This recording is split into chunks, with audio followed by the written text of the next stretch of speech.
This is big. Kamala Harris, a lot of people were waiting to see what would she say, publicly at her first public speaking event that was already scheduled. So it wasn't to address the fact that she's now the presumptive nominee and the Biden has dropped out. But of course, everyone's waiting to see what will she say at this event. It's at an NCAA championship team for the 2023 through 2024 season celebration acknowledgement type of event. And so, of course, it needs to focus on that. She does make it about these champions, but take some time to acknowledge Joe Biden's decision in part. As you're going to see, we'll look at this, then some other revelations when it comes to the candidacy of Kamala Harris, now again the presumptive nominee. And here's what she had to say at this NCAA event. And I wanted to say a few words about our president. Joe Biden's legacy of accomplishment over the past 3 years is unmatched in modern history. In one term, he has already, yes, you may clap.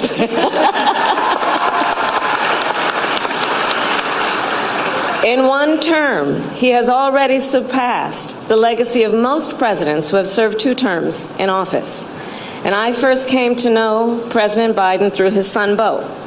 We worked together as attorneys general in our states, and back then, Beau would often tell me stories about his dad. What a time we are in. You can tell I'm almost pumped by the excitement that I'm feeling. And if you appreciate me bringing all of this crazy stuff to you on a daily basis and you want to support this show in the easy, free way, you can do so by clicking the subscribe button. Make sure you're subscribed if not already. Back to the video. He would talk about the kind of father and the kind of man that Joe Biden is. The qualities that Beau revered in his father are the same qualities that I have seen every day in our president. His honesty, his integrity, his commitment to his faith and his family, his big heart, and his love, deep love of our country. And I am firsthand witness that every day our President Joe Biden fights for the American people, and we are deeply, deeply grateful for his service to our nation.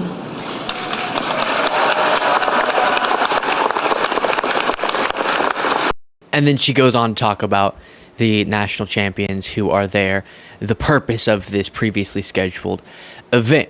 So there it is. That's what she had to say. We're going to be hearing more. I'm fascinated to see what she says in her first specifically addressing this topic sort of interview or speech. But here's where things stand as of when I'm recording this segment. The New York Times reports a majority of Democrats in Congress and most of the country's Democratic governors have announced their support for Vice President Kamala Harris to lead the Democratic ticket since President Biden stepped out of the race on Sunday.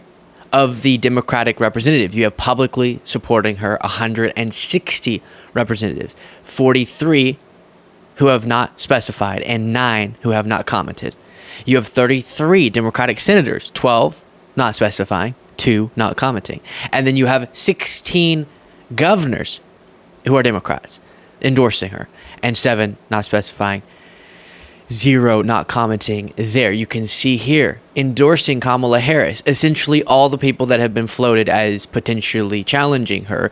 Andy Beshear of Kentucky, Roy Cooper, you got the Shapiro, Newsom, Whitmer, and let's see, none of them really floated to challenge her. So those have been big people that you would think, if not Kamala Harris, maybe one of those individuals. You have the senators listed here. You have the non-commenting ones. So it breaks it down in this article. The point is, a bunch of the major leaders have come out and endorsed Kamala Harris. It seems to be we're seeing that coalescing around her as the nominee, and we'll see how things continue. But they are taking her time finally in front of the cameras for the first time since this all happened, and taking that time to give respect to Biden. And I think that's a high integrity move, because Biden has just made this decision. I think it would be weird if she immediately went up there and started campaigning for herself. And so taking the time, giving some breathing room to say, Now that he's made clear he's not going to be our nominee, let's thank him for the work. Let's thank him for the successes, governing us through a crisis, picking up the pieces from the disaster that was left by Trump, and the very years that have contributed to the age-related impacts people are concerned about. Those years that he acquired a lot of wisdom within are also the reason for the successful governance.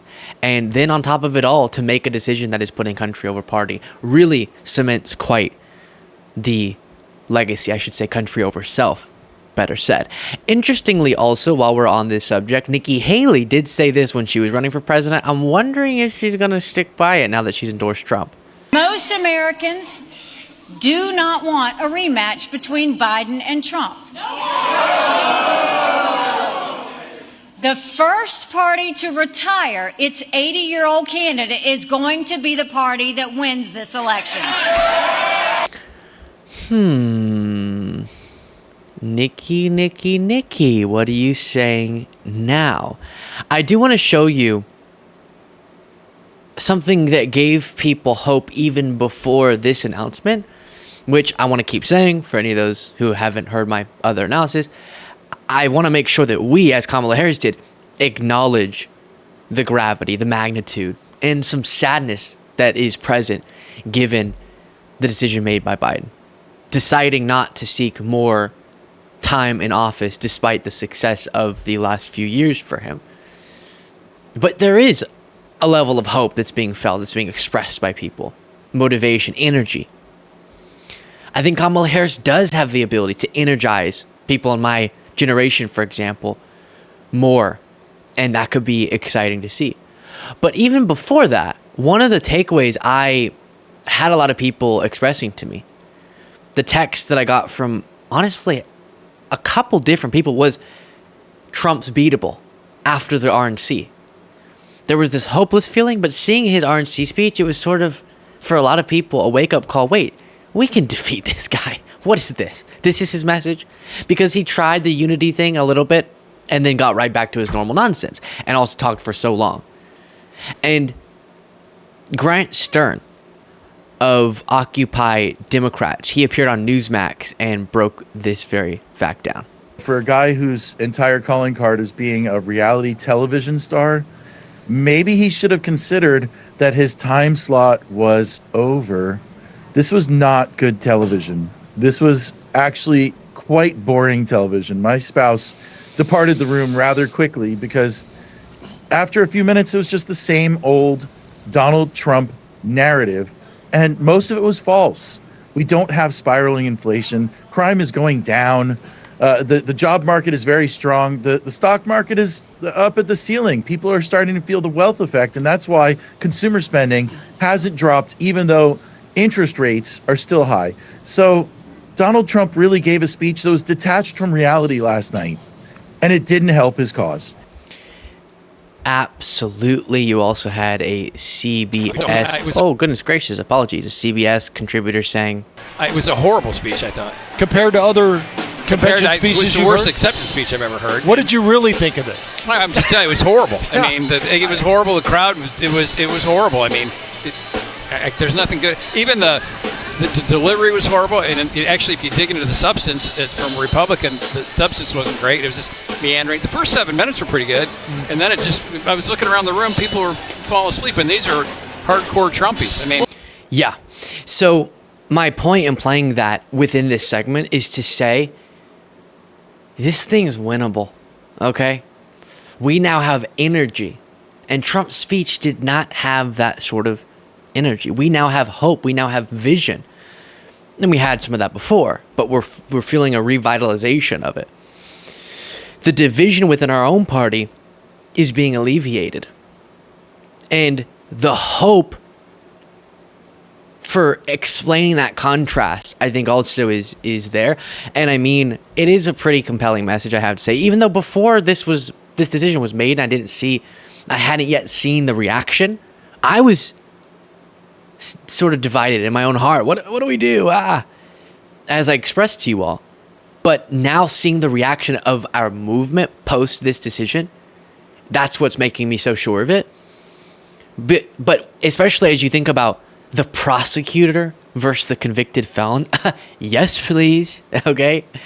And as people have been explaining, you have someone on one end who has spent her life, much of it, going after fraudsters, after adjudicated rapists, after people who eventually become felons. And Trump is those things. Someone who is fully qualified versus totally unqualified, etc. So that's a pretty stark contrast with the uncertainty that comes with our nominee and very effective president stepping off the ticket this late in the game. Let me know what you thought of all that in the comments. If you want to get extra content daily, you can do so. You have the power in your finger to just hit the join button below.